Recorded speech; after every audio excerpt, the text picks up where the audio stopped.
when they really do 5 times than what they are doing today in terms of annual production of infrastructure spendings and all that.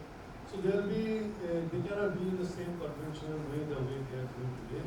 There will be obviously something much more faster and much more analytical in nature. Obviously, now that AI has come, AI is here, and actually, their intervention has made things much more faster, because you will not do these mundane things that we do today, longhand calculations or analytical things the way we do today in today's softwares. They will have to be fast-tracked, because there will be Gemini coming, and there will be a lot of things to be predicted. There will be a lot of things which will not be will be done by the computer itself. So engineers will have to learn the technique of actually redefining their problems to the computer, which will be much more learned, much more durable, and they will process their data and produce things in a much faster way. So they will have to augment their knowledges and, by actually becoming more digital in nature, by also understanding about the way you can interpret data much better way, and obviously there will be a lot of actually system related help. At the same time, they will not be independently thinking about the civil, mechanical, electrical. There will be overall understanding of the job. That means, if you only do a job, we only do civil engineering. But when in future we will do a job, we will do civil engineering. At the same time, we will think about the mechanical and the electrical and the instrumentation, various interfaces that will come in future. So facilitate all of them together. Initially, previously, we used to do file testing by the way of putting cantilage and putting weights. Nowadays, the filing tests are becoming much more advanced. We put a small jack in the middle of a file. In Earth, we have done that, and we give a lot of pressure, and then the file actually, the jack expands, and it doesn't take any more weight. It takes the soil skin friction to make sure that without much of a cantilage and weight, we're able to test the file and get the elongations on data. We can also put a sensor in the file and record the file's characteristics over a longer period of time. All these are very nice and useful interventions. So obviously core engineering will continue to be more and more employment. At the same time, they have to also augment their skills. Very interesting, sir. So you are basically speaking about how do you create a digital quotient with the students, and also in terms of interdisciplinary appreciation of various engineering fields. Okay. So my next question is directed to Professor Rao. So Professor Rao, since and when I'm asking you, really, I'm not talking about IIT Bombay in general, but I'm talking about general engineering field. I mean, academia within the country. So in terms of, if you see the broader spectrum of the engineering studies in the country, do you think there needs to be a major rejig in terms of how engineering curriculum is being designed, how infrastructure for the institutes need to be created in terms of how the faculties and etc. need to be trained to provide students with the input for that for the coming future? Is that what what is your views around it? And second is, I would want to interestingly ask you that we deal with a lot of Gen Zs, but even before we work in the industry with the Gen Zs, you get to see them even faster. So what do you think are, many of them are sitting here in this room, what do you think are their aspirations, would be for the new engineering students? Do they want to work in the core field? Do they not want to work in the core field? Do they want to work? What sort of jobs would attract them? If you can throw some light. Yeah, thank you, Mr. Mayukh. These great questions.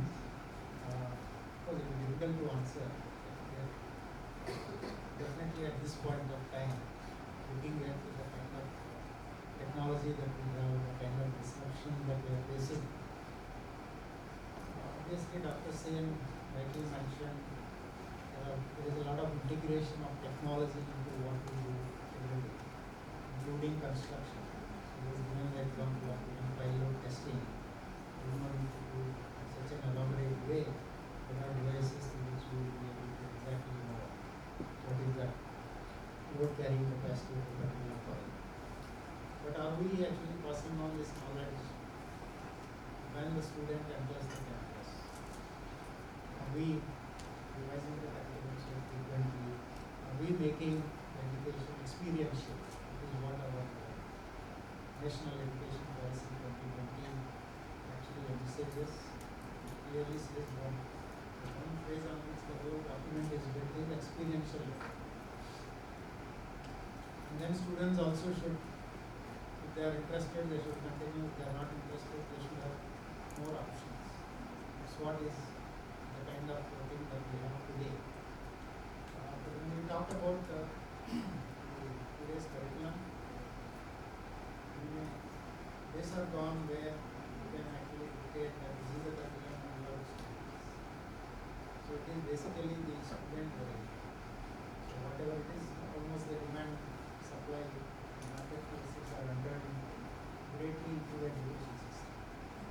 So earlier we were say for a student sitting here, so you obediently learned everything and on the silver medal, isn't it?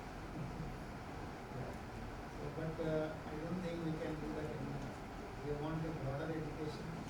They want to decide where they want to go after the undergraduate degree. So in view of that, at IIT Bombay, they have made it as a broad one.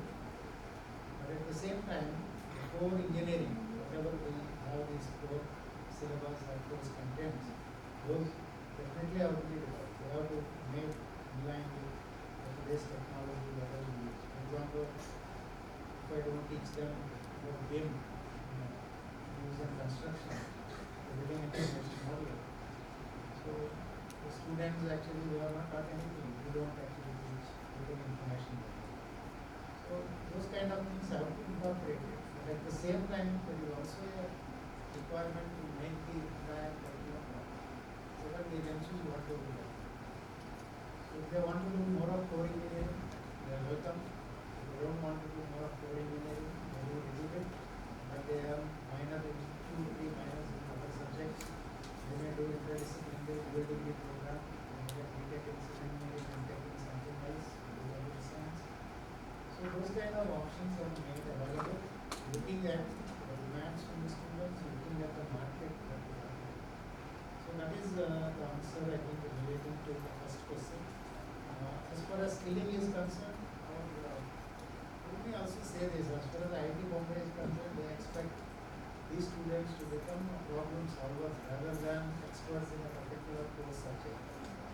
So that is what our alumni feels about our own students in IIT Bombay. It may not be true in all institutions. IIT Bombay has a different character. But definitely our own alumni says that the graduate from IIT Bombay will not be able to compete with the graduate from Becaa College in terms of designing a tall structure, applying the PM technique or whatever, because they have not shown interest in learning. It's not that they are not talented, but they can learn easily. And it is also when I interview some of my students, they will say, no, whenever it is needed, I learn. So that is their answer. But to also tell you why this is all happening is we also collect every year, do some exit survey. Out of 250,000 students who have graduated with degrees, both UG and PG, in UG, close to about less than 50% they have taken up core or elite core. Well, if you want me exactly core how much, it may be around 35%. 35% of the students across the board in the institute, they actually opt for core jobs. But when I come to civil engineering specifically, you will be surprised. It is actually even much less. The majority of them, they are not going into the core sector. Okay. So maybe that is Dr. Sen also has to answer this, why they are not joining LNT, why they are not joining the construction companies, why they are not even joining the people who are operating in metros, they also study transportation. So this is the story. Across the institute, when close to 50% of joining poor, whereas civil engineering is much less. Maybe 20%, 24%. Only under remaining all going to overseas. So that is one issue. Now the second question is about the current generation. So the current generation, obviously they have their own aspirations. They are in a hurry. They want to do everything in those 4 years. Okay. And they also feel that higher education is not, further higher education is not necessary for them. The statistics speak only 13% go for higher education. So they want to do everything very fast. Of course, we have to agree with